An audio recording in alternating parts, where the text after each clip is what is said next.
Today's story is chapter 37. The greater the purpose, the squirrel and the lake.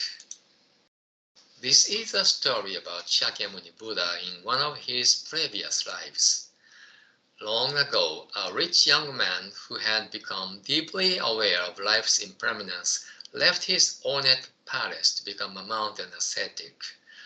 After some time, he saw a squirrel beside a lake, dipping its trail repeatedly in and out of the water. Finding this behavior strange, he asked the squirrel what he was doing.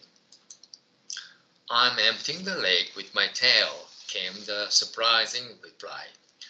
You think that by removing water drop by drop with your little tail, you can empty this enormous lake? It could take centuries.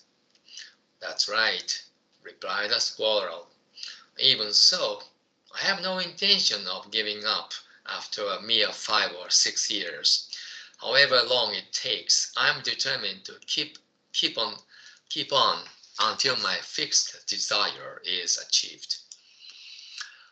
Inspired by the squirrel's resolution, the young man said to himself, "I too have a great desire, one no less grand than the squirrel's. However many years it takes, I must not lose heart until my hoped-for end is achieved."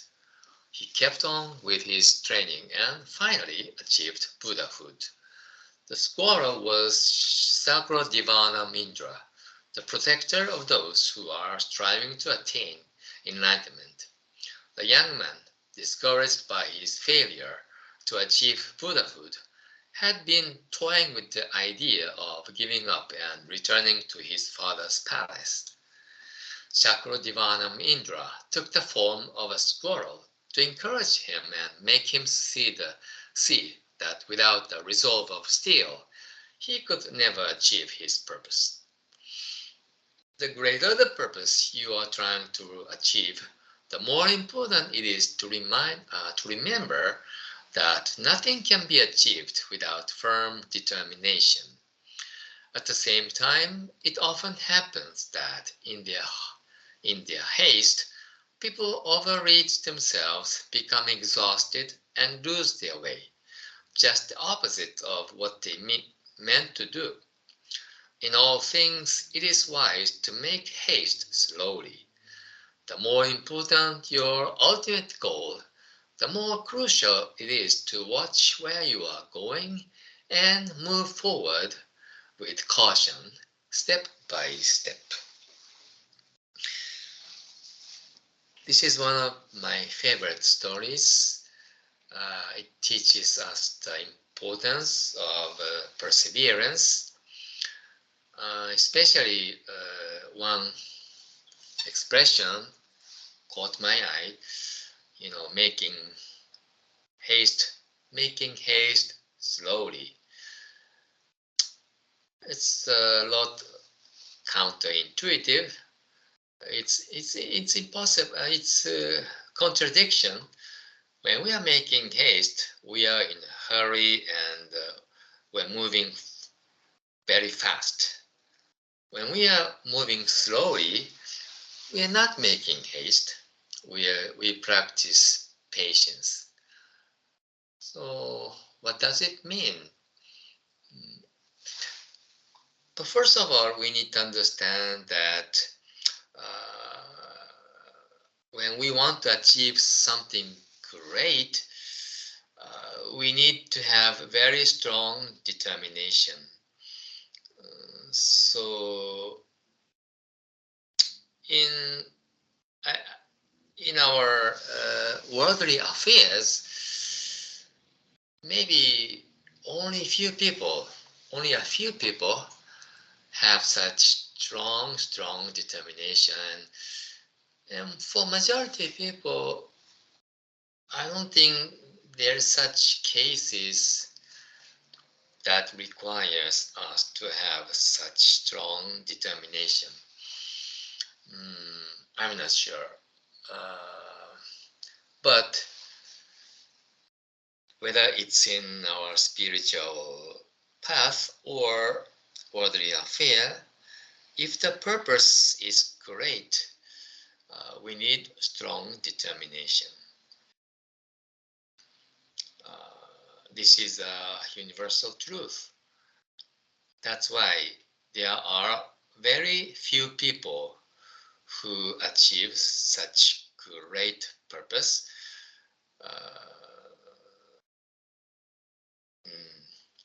Even in business or in the world of sports or entertainment, only few people, very few people become so successful. Of course, their conditions must have helped them a lot. Their inborn circumstances or that inborn talent. But in any competition, there are a lot of rivals and competitors. So there are a lot of would-be entrepreneurs and movie actors and actresses. Only a handful of people climb up to the top. For us who are moving forward on our spiritual journey, there is no such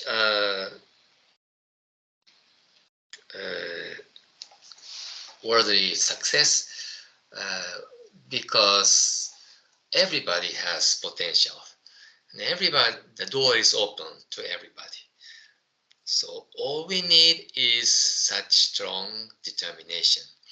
No matter how many times we are thrown into the ravine, we have to climb up again and again to the hill, to the peak, to the cliff, top of the cliff. And then we become stronger and stronger, and then we will be able to achieve deep spiritual awakening. Yeah, we should, in our day-to-day lives or in our journey, we will surely encounter such a person or even animal, like in this story, give us an important message. And then we will rise up again and continue our journey. Okay, that's, I think, what we can learn from today's story. Good job, everyone. Have a good evening and see you next time. Bye-bye.